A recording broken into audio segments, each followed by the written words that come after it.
It's been 1 year since firefighters throughout the region rushed to a massive fire burning at a chemical plant in Rockton. We're talking about the Chemtool inferno. The smoke from the fire could be seen 4 miles from DeKalb County in Illinois and Dane County in Wisconsin.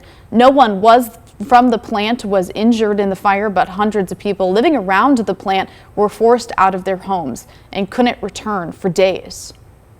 Rockton homeowners are still looking for answers as they're asking as smoke was filling the skyline. 13 Investigates William Ingalls digs deeper into their concerns and highlights the damage people are still dealing with from the fire's impacts 1 year later. I turned around and from the backyard I saw over the point of our house just a massive cloud of smoke. Thick black smoke on the road, billowing down the road over my house. Or when they were like, hey, you should get out. So I was working remotely. I said, hey boss, I got to get evacuated right now. There was a chemical fire at home. Just can't believe that, a situation like that occurred. You never think it's going to happen to you or in your neighborhood.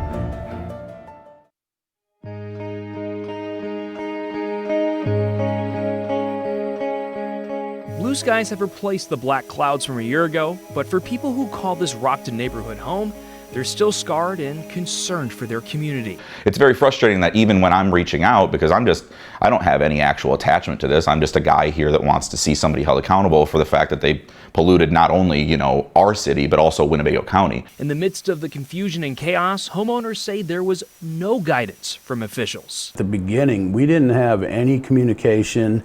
Nobody came through the neighborhood.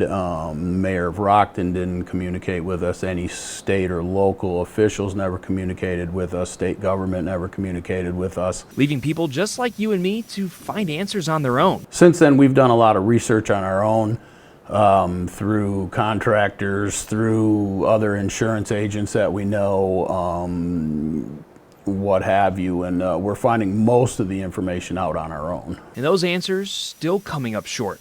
People still want to know what chemicals actually burned that day. Is their long-term health at risk? And is their neighborhood even safe to live in? So now what does that do to the value of my property? What does that do, down the road when someday I'm going to want to sell my property, and am I going to be able to sell it? Unfortunately, those answers require more time. The Attorney General says Chemtool has to provide documents of what burned in last year's fire and provide a full cleanup plan, but that still hasn't happened yet, with only 40 days left for them to submit that. Even then, OSHA reports from the fire and a complaint 3 weeks before the fire are sealed because of litigation.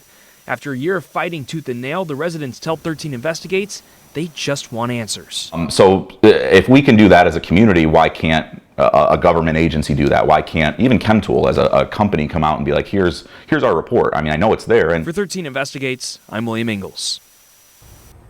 A big issue also brought forward to 13 Investigates over the last year is how insurance companies are handling damage from the fire. Tony Ciani, who you heard from in the story, says his company is denying his claims, calling the damage as an act of pollution.